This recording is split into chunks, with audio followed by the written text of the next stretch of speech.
Great to meet you. Hey Sean, how are you? Good. How are you? Doing great. So I guess I have you to credit for my chonky boy, as I like to call him, my my big Godzilla. I do love him. He's so big, and I love this version of him in particular, just because he's just so chonky looking, and it's so much fun to kind of see him. But this show in particular, I do like how much it is character focused, but I do like all of the monsters we get to see.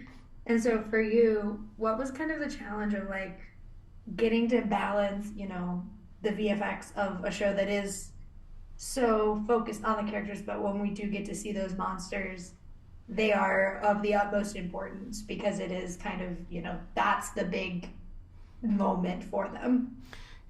A lot of like the early conversations I had with Chris and Matt was, like if we are if we are doing this character forward story, a lot of the monsters, which are like reflections of their fears, their fears externalized, like how do you like make them feel physically in the space with the people?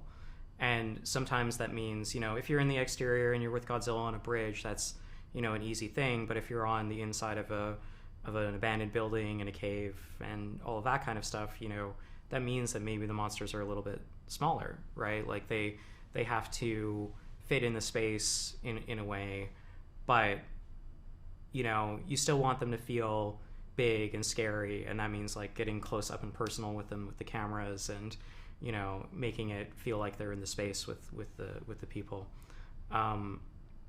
Yeah, I don't know. And they are so like still like they're terrifying. Like the one with the tentacles, I was like, this is terrifying. I would never want to see this thing in any way, shape, or form, let alone already isolated away from everything else and have to look at it. And but for you, obviously, like these monsters are iconic for a reason, and we keep coming back to them because we love them. Regardless of if I actually saw Godzilla, I know I'd be a dead woman. But like for you, what is kind of the excitement of getting to like create these iconic monsters that we've come to love and get to explore them in this new way?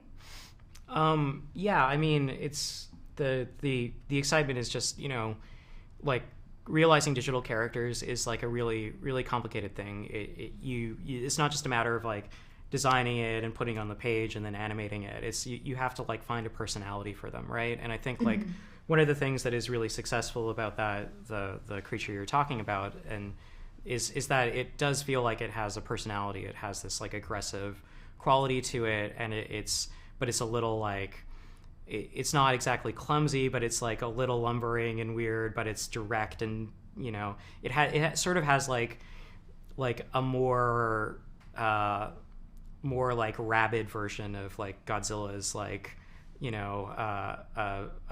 acumen in a way. Like there's no consideration in its brain. It's just like direct and scary, and so like being able to work on those kinds of digital creations is like always exciting because the monsters are metaphors for the fear of our characters, right? Like and the way that you sort of visualize that then becomes a reflection of the characters in a way.